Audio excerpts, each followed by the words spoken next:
Prime Minister Mustafa Madbouly held a press conference in New Alamein City on Tuesday following a weekly cabinet meeting. Madbouly said the International Monetary Fund's approval to release the third tranche of an expanded loan is a trust document in the government's working plan and an important step towards achieving the state's vision regarding economic reforms. The Prime Minister reiterated that his government's commitment to push forward efforts to reduce the debt burden on the gross domestic product. He said international crises had negative repercussions on Egypt, adding that investments in economic procedures succeeded in solving hard currency crises.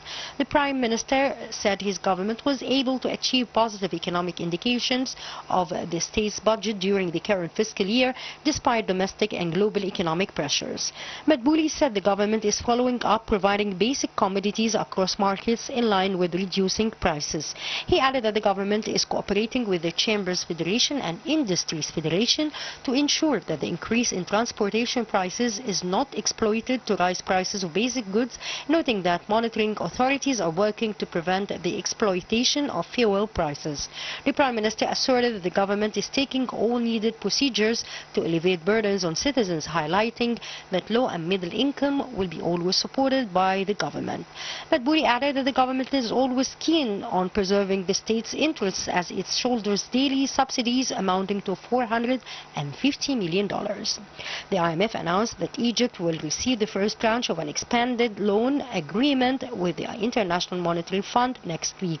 It said the expanded $8 billion financial support program enables the immediate release of $820 million. The agreement expands a $3 billion 46-month extended fund facility signed in December 2022.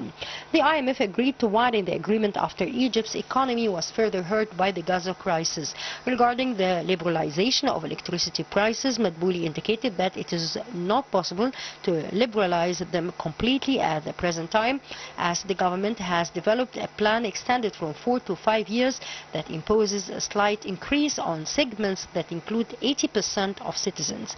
On another level, Madbouly said the government is working on several goals, which include reducing the level of inflation, reducing debt, increasing cash reserves, increasing the assets of Egyptian banks abroad, and increasing the private sector's contribution to public investments, as well as facilitating procedures for investors.